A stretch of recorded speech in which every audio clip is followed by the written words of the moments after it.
All right, friends, welcome back again to another episode of Tactical Enlightenment. Our YouTube channel is dedicated to all things Bannerlord related, and as such, we want to continue to update you with the status of the new 1.3 update. We are now going to cover the 1.32 beta that has many new features, including something called Fast Mode. Now, we will cover all of these in great detail later in this episode. This is just the highlights, the cliff notes. Fast Mode basically speeds the game up so that your heirs can come of age faster and make a bigger impact. There are changes to kingdoms and diplomacy that are significant.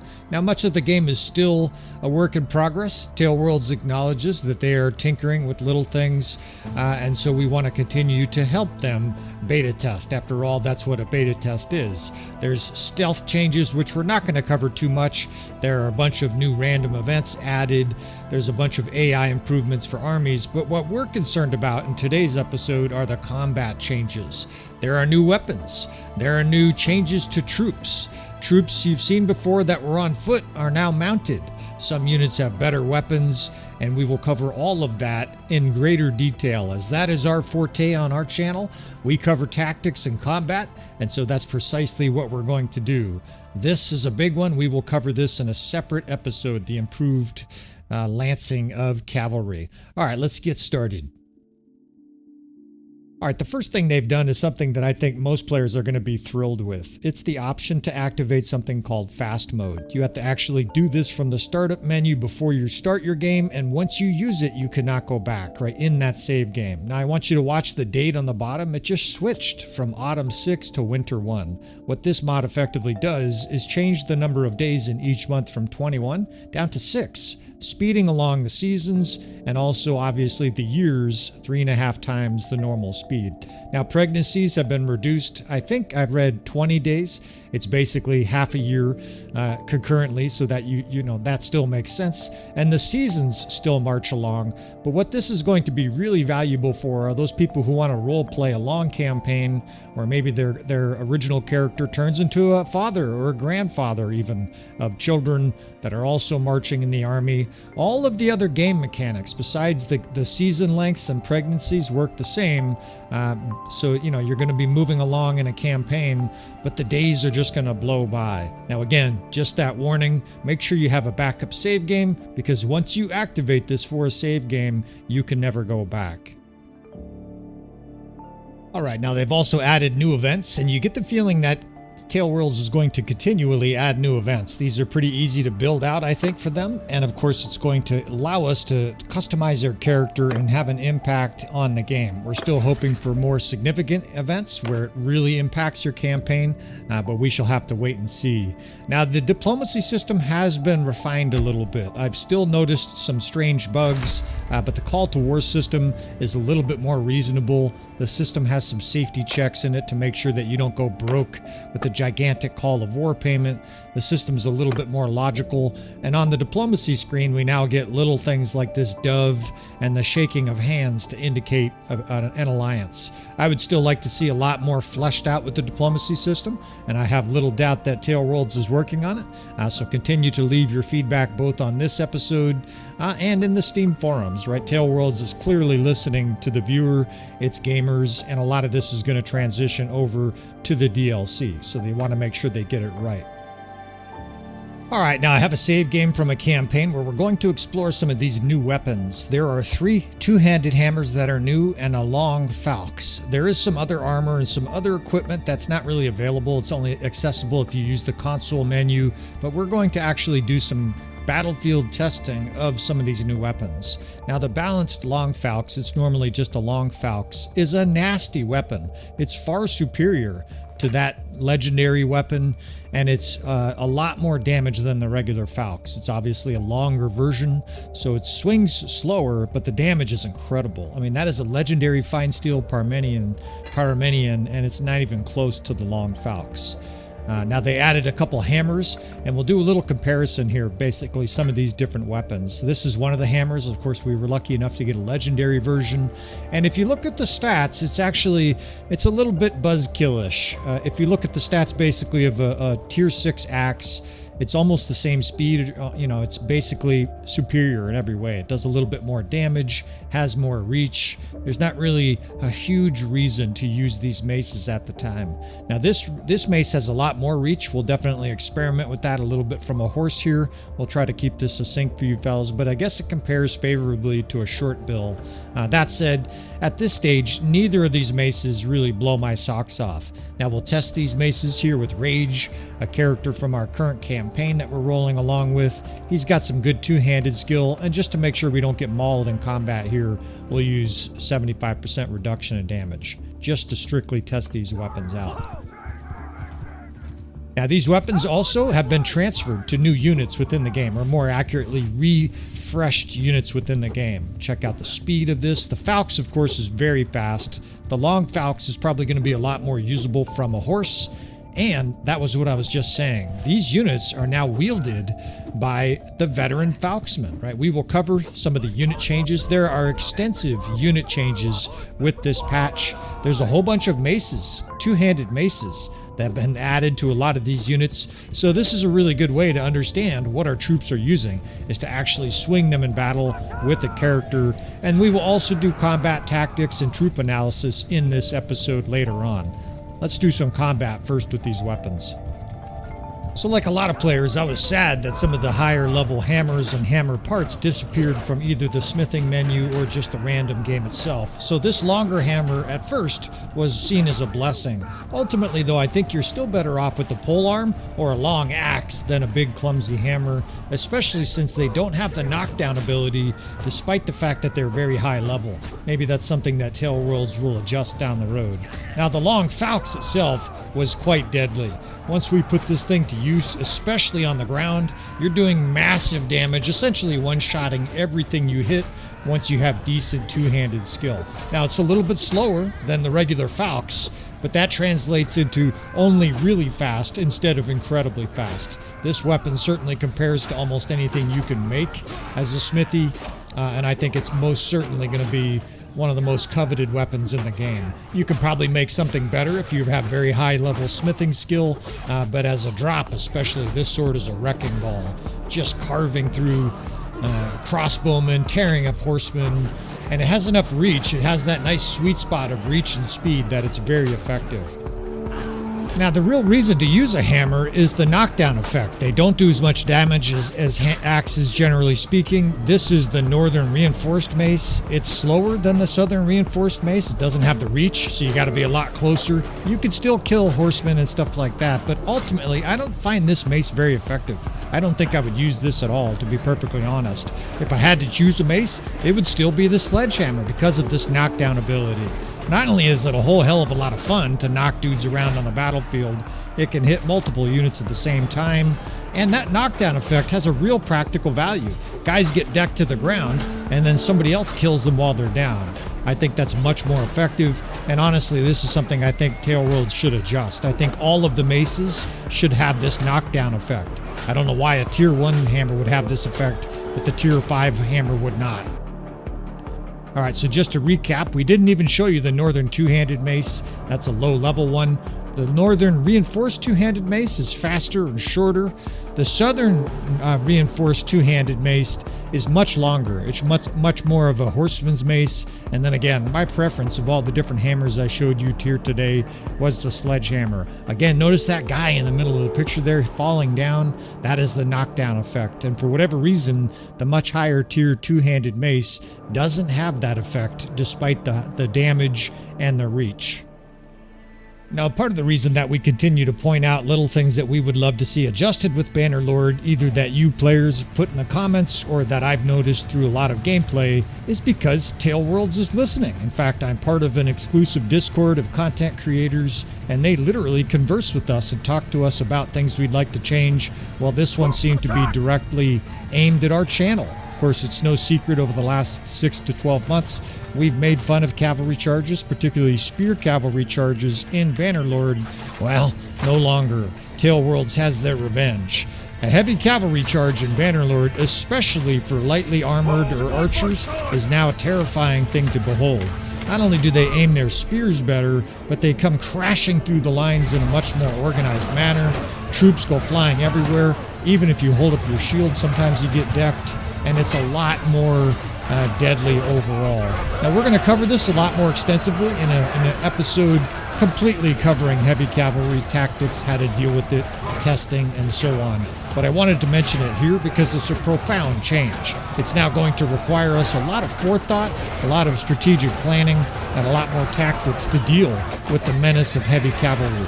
They're not overpowered. They're not just going to trample everything into the dirt like some people were used to with Mountain Blade, the first Mountain Blade, but they are now a serious threat in Bannerlord. Alright, there are further troop changes with 1.32, and these mostly revolve around shock troops, the Sturgians, the Battanians, and to a lesser degree, the Aserai. Now we're going to have a custom battle here. In fact, we're going to have several custom battles to show you the differences here, but all 4 of these Sturgian units have had significant changes. We'll cover the patch notes in a second. The Varyag veteran is now on foot, or is on horse rather, right? They used to be on foot. They've had some changes. The Sturgian archers have already been improved. They weren't altered in this patch notes, but they were altered in 1.3. That'll be new for console players. Now, the Battanian veteran Falxmen and Falxmen have been upgraded, and it's a little bit confusing exactly how they've been upgraded. However, I've seen them on the battlefield, and they are deadly. All right, so here's the patch notes, and let's cover this here for a few minutes. The Varyag veteran is now a cavalry unit, and they throw throwing axes, and it's pretty bad. We will show them in a battle or two. I think it's something that needs a lot of adjusting. I would actually prefer that Tailworlds made a custom battle, like a custom weapon, like a throwing hammer that actually was different. Anyways, they suck. The Hardened Brigands, better javelins. Okay, they get better. The Horse Raiders, they get better armor.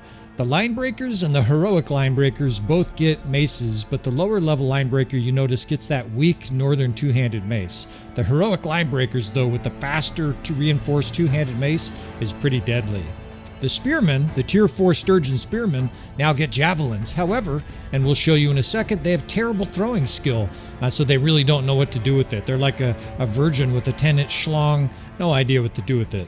Now, the new weapons, supposedly there's a long Falx, and there's a Falx. I can't actually understand how the Falx is different. The new weapon is supposedly a Falx, and the old one is renamed the Long Falx. The bottom line is that both of the Battanian units have really powerful swords. I think the veteran Falxman has the new Long Falx, although, you know, we're all concerned about size these days. Now, the Aserai units have maces, and we'll cover them as well.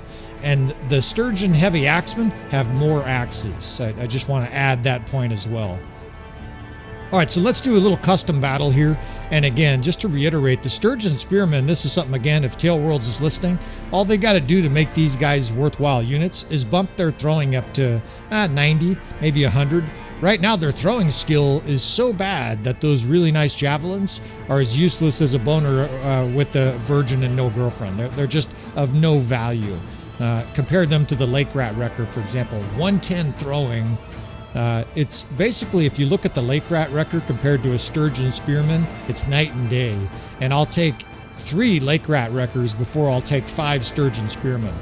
Way better throwing skill. Similar one-handed and polearm as well.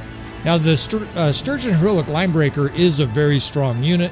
Maybe they're the best shock troop in the game after this patch. However, wait till you guys see the Falxman. The veteran Falxman is a sight to behold. We will definitely have some battles. We will run some different tests here, but it's interesting. Their polearm skill is really high because if you remember, they used to have a polearm. Now they're two-handed, and notice their two-handed skill, 100. Well, the Battanian Falxman has the same two-handed skill, so that might be something that gets adjusted one way or the other. I can say that both of these Battanian units are absolute monsters now on the battlefield, and I think if you put it all together, Battania now has, for sure, the best infantry line in Bannerlord. You could say they have the best shock troops, the best skirmisher, and by far the best archers. That's quite a triplet of having the best troops. Of course, they don't have the best pure tank, that's the legionary, but they have really, really strong troops all around. Now, these guys at the back with the weaker armor, they have no throwing axes, but all of these other Sturgian units have throwing weapons, and I think this is an AI problem. The AI does not know how to use throwing weapons with infantry. You really want to separate your units here into 2 divisions and then go opposite directions to get enfilade fire, or preferably if you have a ranged advantage, you want to kite. In this example, we're outnumbered here by about 30 Battanians. We should lose. We're going to show you how to win this after this battle. Now you see what's happening here. The guys with no throwing weapons are kind of lumbering in by themselves. No shield wall in place. And that's going to be problematic, right? Those guys are going to get cut down. The other problem with this, with all these guys with throwing weapons, is they kind of mill about behind the line. There's a huge battle going on, and 2/3 of the Sturgians are they're looking around. They're like that guy with that 10-inch schlong and no idea what to do with it. They're just like, I know there's something. This is supposed to be for something. They're not throwing because there's no line of sight, and they're not using their weapon because they're too far away from the enemy. So they just kind of end up looking at each other. Meanwhile, their mates are getting killed on the line. So this is another situation where the AI should be prone to charge with everybody right here. Right? These infantrymen are worthless. Meanwhile, they're getting cut down because most of the Battanian units are going to work. Now, this is a pretty consistent problem. And again, because Tailworlds is listening, hopefully they don't find my jokes and my analogies too crude in this episode. Maybe we're a little bit off base in this episode. That's all right. But hopefully they make some adjustments to infantry in the future because of this problem. All right, now the nice thing here is that the Sturgians actually have skirmishers, right? For the most part, the Sturgians have had sort of throwing axe guys, and anybody who visits the channel or does their own testing will tell you that throwing axes are a pale comparison to javelins here. So the Sturgian spearmen now have javelins. I think I would have preferred they gave maybe javelins to the veteran spearmen or something like that. Although I understand Tailworld's issue with that, right? Then they'd be incredibly powerful. So let's see what we can do here. At least we have some javelins to work, and we can do a very simplistic surrounding situation, a formational attack here from 3 sides. It's kind of an infantry version of a kill box. We don't have cavalry, we don't have archers, but we can pound the enemy with some javelins. Almost every unit here, except this weak Sturgian linebreaker, the tier 4, has throwing weapons. And we're uphill, right? That's gonna give us another advantage here. So we'll bait with the center, with the 3rd Division. We'll back those guys up as the enemy approaches, and we'll pound their sides with enfilade fire. Now, this will be interesting, right? Because the Sturgian spearmen, really low throwing skill. This will actually be a really good test to see if these guys can do major damage. In fact, I think we'll turn the shoe or whatever it is, we'll turn the table around on the next run here, right? We will basically reverse these troops from both sides here and actually fight as the Battanians against this same Sturgian force. I bet this tactic is way more effective for the Battanians, and that is because they have superior units for this. It's not an accident that I chose these 4 divisions for the Battanians. These are their 4 best infantrymen. More accurately, if you're forced to pick 2 tier 4 and 2 tier 5, this would be the selection I would take for the Battanians. They have Battanian wildlings, the veteran falksmen, they have the picked warrior, which is a tier 4 solid defensive infantryman, and then of course they have the tier 4 falksmen. So 2 shock troop divisions, 2 shield divisions. Meanwhile, we're just sort of trying to put it together here with the Sturgians. Now, some pretty good initial fire, right, as our troops fire javelins and throwing axes all over the place. Again, those Sturgian veteran axemen now with 2 bags, those guys have a lot of axes to throw, but that's kind of like the old joke where 2 women are eating in a restaurant and one of them says, "God, the food is so bad," and the other one says, "Yeah, the portions are so big," right? You know, if you have a lot of throwing axes, it's just not that valuable.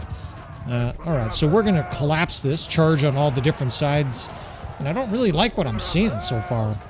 All right, so we were able to feint attack there a little bit with the 3rd. Let's collapse everybody here.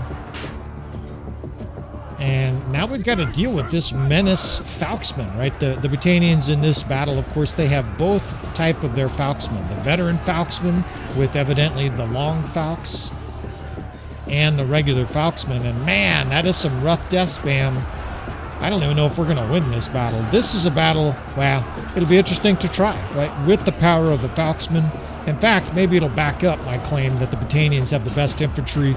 We'll try basically the exact same battle, just all be in charge of the Battanians and pull this same tactic off. I actually feel like I have to fight here just to nudge the battle in our favor. Maybe they would have won without me there, but we barely won this battle. And the only reason maybe we haven't won, there's still Still Battanians fighting here. I'd say the only way we won this battle is with tactics. F1, F3 is not going to work. So an early Q here, your Sturgian forces are not going to win outnumbered ever. F1, F3, right? They are not good enough in this situation to win. So a narrow, I think, victory here. Yeah, and the enemy is fleeing. You have won the battle. And we barely won this battle. You can see the spearmen did some good skirmisher work, but man, that was pretty rough overall. All right, let's go ahead and switch this around. And I can already guess how this is going to go. The bottom line is that tactics work. That kind of an evolution there should have destroyed the Battanians. Something fierce. In the end, we absolutely, by the skin of our teeth, won that battle. I imagine this is going to be a complete massacre, right? Because, of course, the Battanians have probably the best skirmisher in the game. I actually prefer them to the Vanguard Ferris because they have so much more ammo. Now, the Vanguard Ferris, obviously, Tier 6 versus the Battanian Wildling Tier 5 is not really a fair comparison anyways. All right, so what we're actually going to do here is a little different variation of the previous battle. We're going to use an infantry square, or you might as well just shield wall that first division. We don't have any skirmishers in that first division here. We have the picked warrior, which is a Tier 4 Battanian infantryman. I can't stretch these guys out for some reason. The UI is a little bit funky at times with 1.32. Sometimes it doesn't really respond. It might just be my stupidity there. We're going to, of course, put our Battanian wildlings up on that ridge where they'll have even more range, even more deadly firepower. When people ask what I'm talking about, the main advantage of the Battanians is they have the 4 pure infantry types, right? They basically have shock troops. They basically have the perfect shield spearmen and the Oathsworn. People don't like the Oathsworn, but they're great defensive units. The picked warrior is also a great defensive unit. And then, of course, they have the ultimate shock troop.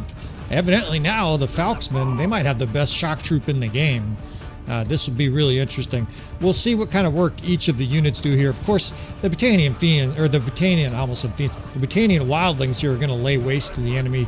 If I was a Bannerlord person and you could marry a troop, I would definitely be a simping bitch to marry a Wildling. They are the absolute bee's knees in Bannerlord. I wonder if someday they'll be nerfed. But the bottom line is they are incredibly powerful with tactics. It's basically OP. So we're going to charge over here because we have a numerical advantage. The enemy's sort of strung out there. We'll let them pound on our shield there. In fact, we could turn them into a square. That'll be even more defensive. The javelins are raining in here, right? And there's no lack. Everybody gets 6. It's 70 wildlings, so they have 700 javelins. Meanwhile, on the other side, the shock troops, Falksmen, are going berserk. These guys are hitting the enemy in the back with javelins because they're attacking that shield wall. And, well, this is what I was wondering, right? I wondered if this was going to be the case. The Battanians aren't just more powerful than the Sturgians here, hugely more powerful. They blew the Sturgians off the field here. It looks like the Falksmen are kind of like an apocalyptic zombie mob with samurai swords. They just destroyed that right flank. I guess it's our left flank. 107 kills for the wildlings and 3 deaths. And we have 145 survivors here, and we were outnumbered. So there's your evidence, right? That the Battanians are wildly overpowered. Maybe not even sort of overpowered. The Falksmen, they might be hugely overpowered. I got an idea. Let's do, let's see here. Try to expedite things a little bit again. Maybe we'll do a little bit more editing in between here. How about we do a battle where we're outnumbered by 30% by the Sturgians, and we're not going to do any tactics at all. Let's just use these skirmishers. Of course, the AI does a pretty good job of putting shock troops at the back of a formation like this. And once we get close, these guys will set their feet, and the javelins should start to fly. The only thing I'm going to micromanage here is once the enemy's face-to-face with our troops, I'll have them charge. It'll be interesting to see how many people, how many Sturgians people, how many people get killed by javelins here before they even get to our lines, right? The javelins are flying. We're uphill. Almost every Battanian unit has a throwing weapon, and the screen is lighting up with green before the enemy gets here, and that doesn't include the injured. And so in we go. We can have one last volley here, hold fire, all the guys charge in. The flanking probably helps a little, although it makes the center very weak. And holy fucking Falksmen, it looks like we're fighting a bunch of recruits here or something. It's just streaming green. these are the same tier units as ours, and I hesitate to say it's empirical, but it sure fucking looks empirical, right? This looks like absolutely the Battanians now are overpowered. At least their combination of infantry, which I don't know, that's what we're going to face. I imagine there's going to be a lot of people who play Battania where it's like, holy Falksman, and a lot of guys who play against them that are like, what did I do wrong? I got destroyed. And I think the only thing you might have done wrong is face the Battanians. Look at the wildlings, ripped it. I don't know what else is there to say. A 5-to-1 kill ratio for the veteran Falksman. All right, I got, let's see. I got one other idea. So let's try an extreme challenge here. Let's do tier 4 and tier 5 Battanians against only tier 5 Legionnaire. Here we're outnumbered by what, 27, and they have tier 5 units. We have tier 4 units.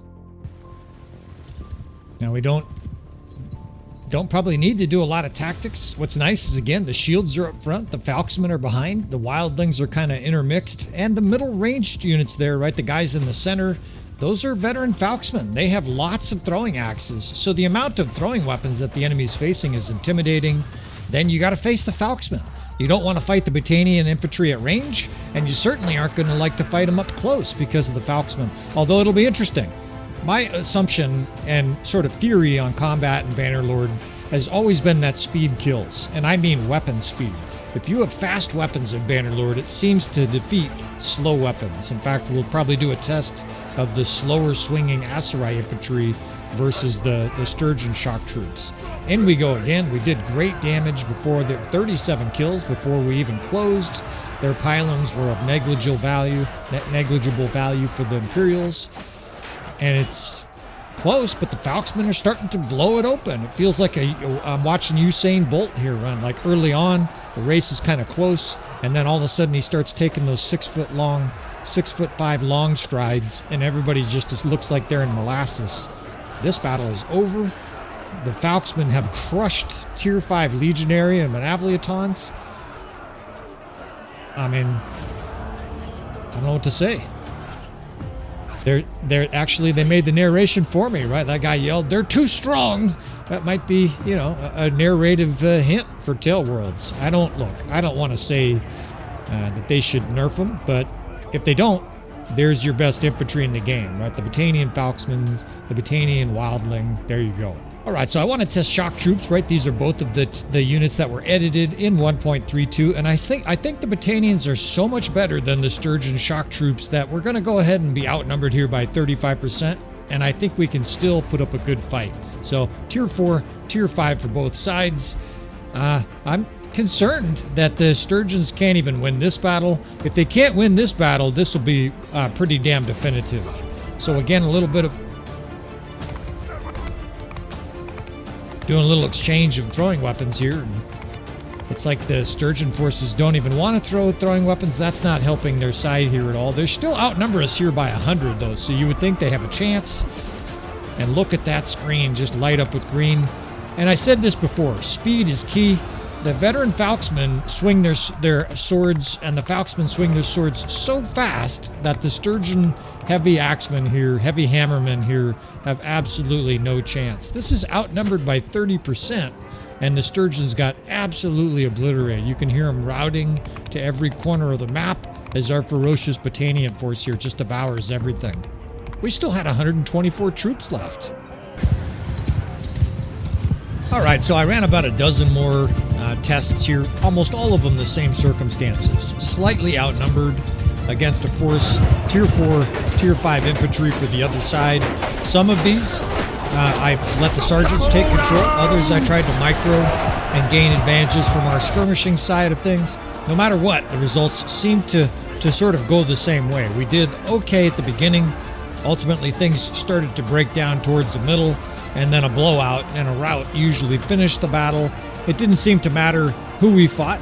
We tried Khazate. They fucked us up something fierce. The Imperials, as you just saw, they battered us pretty good. I tried 2 or 3 different situations with the Imperials, including putting the sergeants in charge.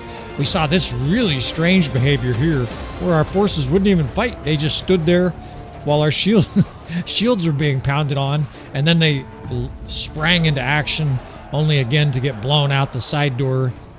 It was a rather extensive an exhaustive set of tests, and what I've basically learned is that in its current form, the high-end Sturgian infantry is not good, right? That's the bottom line. The Battanian high-end shock troops and infantry are elite, and the Sturgian high-end infantry is pretty bad. So the question is then, is what advantages do Sturgia have in Bannerlord, and how the hell are we supposed to use this kingdom to win battles?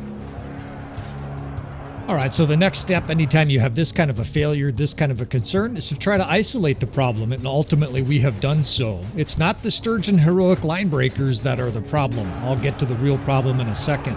We ran tests, though, where it was strictly the Tier 4 and Tier 5 Sturgian shock troops against mixed Imperials. In fact, I did this for all the different shock troop companies that we're covering in this episode. The Aserai and the Battanian results are coming. But the Sturgians did really well, and that is in no small part, I think, to the fact that they have fast, short maces. If you think about it, that's much better against infantry than long, slow maces like the Aserai. You could probably predict the Aserai results. Similarly, the Battanians also have very fast maces. Now, I did 3 runs myself, 1 where I charged, and 2 where I did just basic setup, and then we did 1 run with this dipshit here. This was Sergeants in Charge, where they did all sorts of bizarre thing, backpedaling into the spray of javelins as the enemy bore in on us, a really half-hearted charge, and then the fastest charge they made was off the battlefield as our disgraceful commander died at the end here in a horrific battle that again emphasized how you want to be in charge in Bannerlord. Alright, continuing to try to be scientific with this testing, we sent in the Aserai and the Battanians were next, and each time we were slightly outnumbered by this mixed Imperial force. We had Tier 4 and Tier 5 Aserai units here, but it's important to remember that the Aserai hammer, the two-handed hammer they use, is much longer and much slower. Well, that figured to be a problem against the very quick-weaponed, quick-maced Imperial Legionnaire, and it turned up in battle.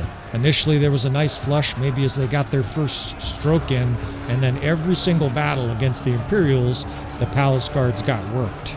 Now, the Sturgians won all these battles. The Aserai was the complete opposite. They got smashed apart every single time against the Imperials. Even of course, the Sergeant in Charge. Now, I did try one variation on that. I added the infantry line. The Aserai infantry line added to the Palace Guards, and they obliterated a much larger Imperial force. I find that really interesting, and the basic result is the Sturgians tend to fight better in separated units, while the Aserai tend to fight better together. Sort of an interesting finding from these tests. This was the only time that the Aserai were successful. Finally, to cap off the Triple Crown, we let the veteran Falxmen and Falxmen go to work, and it seems like they throw axes forever. That is because the veteran Falxman now has 2 bags. They only had 1 bag of axes before, now they have 2 bags, and so they do a decent amount of damage as the enemy closes. Now again, the key to almost all of these tests in infantry combat like this has been speed, weapon speed, and the Falx and long Falx are incredibly fast. Down the hill they roar.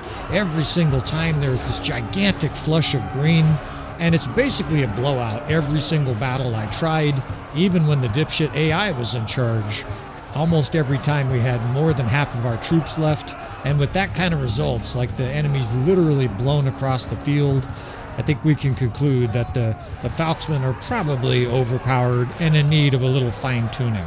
I'm not sure what that is. We'll leave that up to Tailworlds. Next section, we're going to start with a bit of a riddle. How do you destroy 400 heavy cavalry now that they have this new and improved charge bonus? It seems like an intimidating threat. Yeah, well, you welcome them to the inner circle of hell.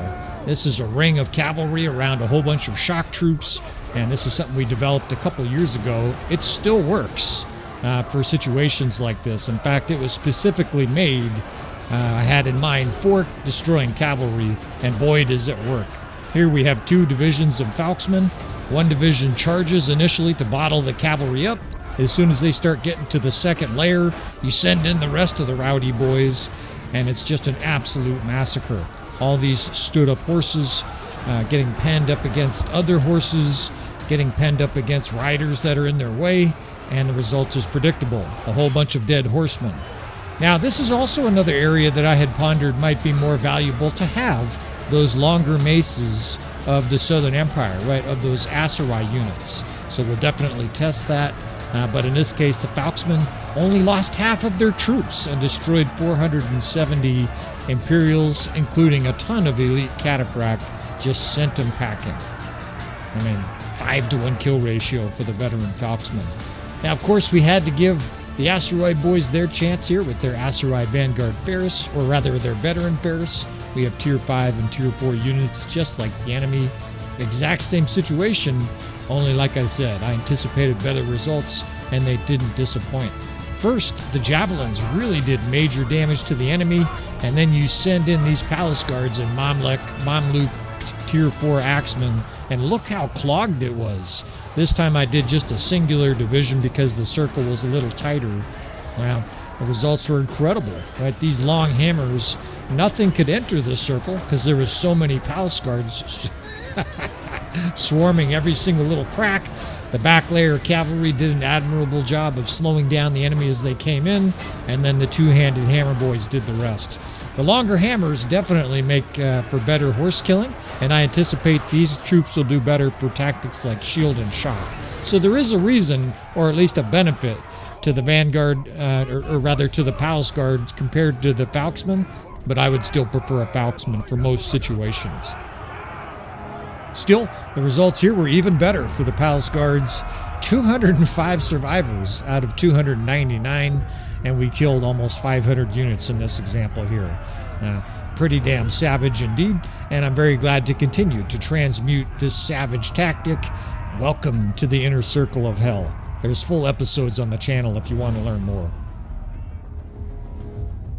Alright, well, this part qualifies as the area of the video, the area of this update I don't want to do. That's why I've left it to the end. I'm a little bit disappointed essentially in the configuration of these units here, but we're going to try to make sense of it somehow. We have axe-throwing Variag veterans and Sturgian hardened brigands. Now the hardened brigands are good units. In fact, they got an upgrade, but the Variag veterans on horse throwing axes that do fairly minimal damage is disconcerting.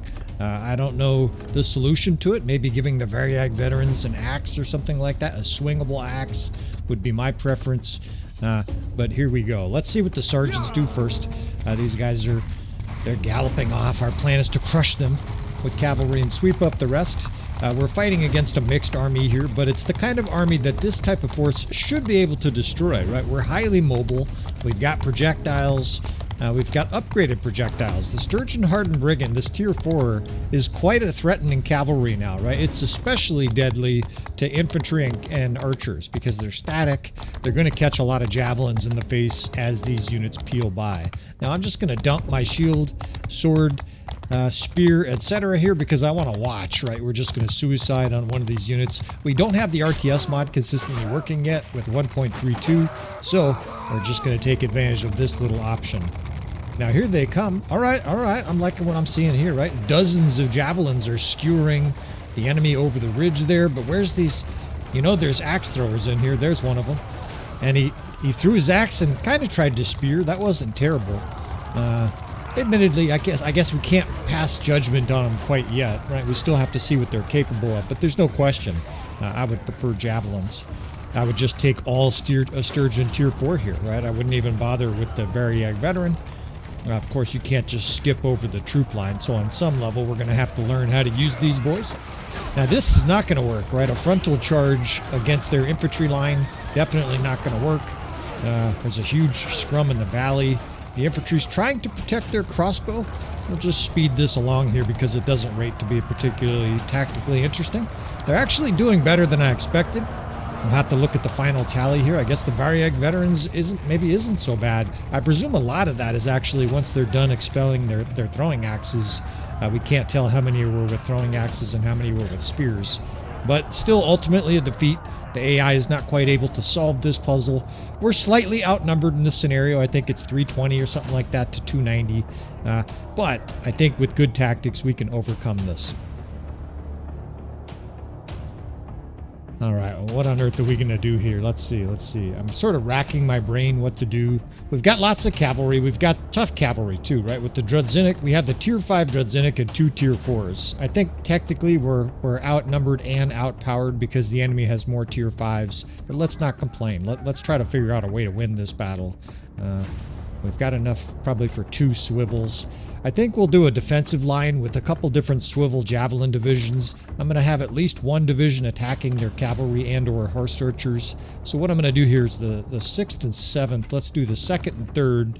The 2nd and 3rd are going to be the Drudzinics, right? We're going to use these guys initially as both a dispatch for their horse archers, but also as a screen for these lightly armored or lighter armored tier 4 cavalry. We will bring them in behind a nice screen. We will use the Drudzinics to swivel the enemy by putting them either in a shield wall or a square, and then hopefully we can position the 6th and 7th here to dump huge amounts of throwing weapons in to the back of the enemy force, right? We can sort of hold them at bay with the cav division and then just unload all these javelins. It's always easier said than done here, especially when my guys are in the way. Out of the way there, fellas. Make way for the commander, please. All right, so 2nd and 3rd, I'm just going to push out ahead because if there's any attention gathered by our army, by the enemy horse archers, by their cavalry, I want it to be our armored Drudzinics, right? The Drudzinics are much improved. We are going to cover that in a cav episode. If you haven't seen it already, we will be producing an entire episode that covers the changes to heavy spear cavalry in 1.32.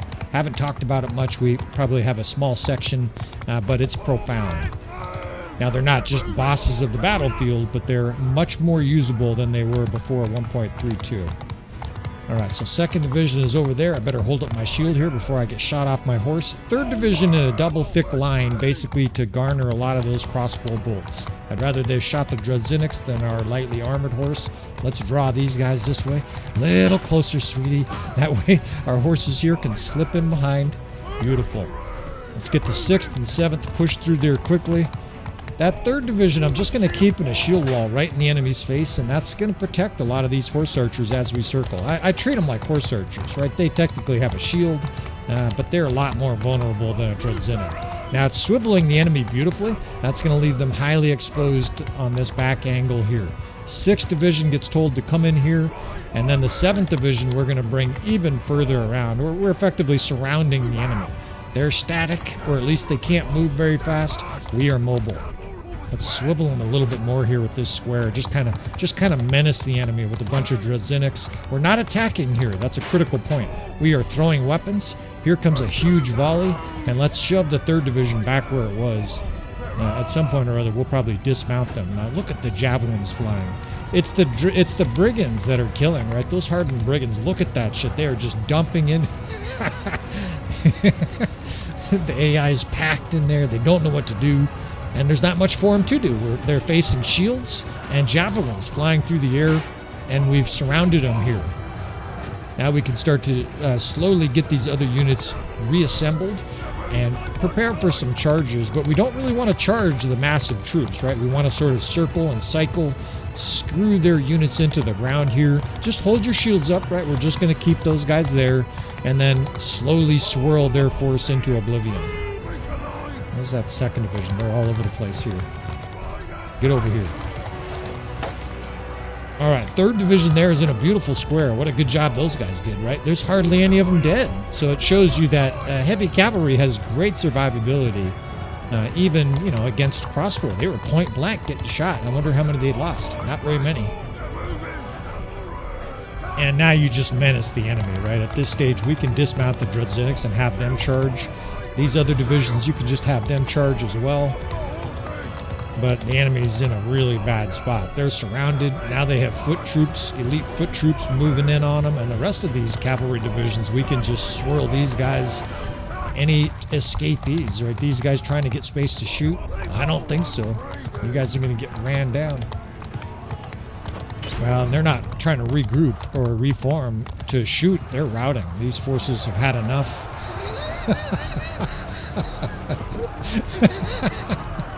The heavy cavalry charge is back, man. I don't know if you heard all the sound of all the cavalry plow into all the archers and infantry there, and it caused them to rout. These guys are like, ran over and trucked from 5 different angles, and they were like, fuck this job, I'm out of here. I want to go back to my hovel and 16 hours in the baking sun to gather food for some lord who eats it all. This was pretty effective, all in all, right? We have, I guess we have 2/3 of our forces left. Now, the Variag veterans did a little better than I expected. I guess they're working on almost a 2.5 kill ratio, right? But the hardened brigands pushing a 4-to-1. And the Drudziniks did really good work, right? Which emphasizes the point I made 5 minutes ago. Spear cavalry is back. You just have to know how to use them. You cannot ram them into a formation like that and just, celebrate victory. You must use them intelligently still. Early on there, we used them to distract. We used them defensively. And then, once the enemy was wobbling, we came in with the haymakers. All right, we're going to wrap this episode up. It's probably way longer than I anticipated. That's something I'm used to. It happens on the channel here. And I want to, just in case, at the very end of this episode, if Tail Worlds is listening, I got an idea for you fellas. Of course, you can discard it, but we know sometimes you listen. I would turn Sturgia into the Hammer Kingdom. I would give their Drudziniks 2-handed hammers, maybe a spear and a sword too.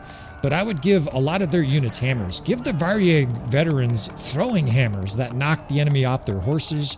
Give more of their infantry hammers and change the hammers so it knocks the enemy onto the ground. How cool would that be if all of a sudden the Drudziniks come charging in and the enemy cavalry gets trucked off their horses by a bunch of guys swinging hammers? Just an idea, but I wanted to throw that out there. All right, friends, we're going to wrap this episode up. I appreciate you watching, especially if you made it to this stage. Our channel pumps out Bannerlord content at an insane rate. There's 12 of me, I promised. We've already done some cloning. I appreciate you for watching. Please hit that like button on the way out. If you want to see more, of course, subscribe. And I will see you, friends, next time.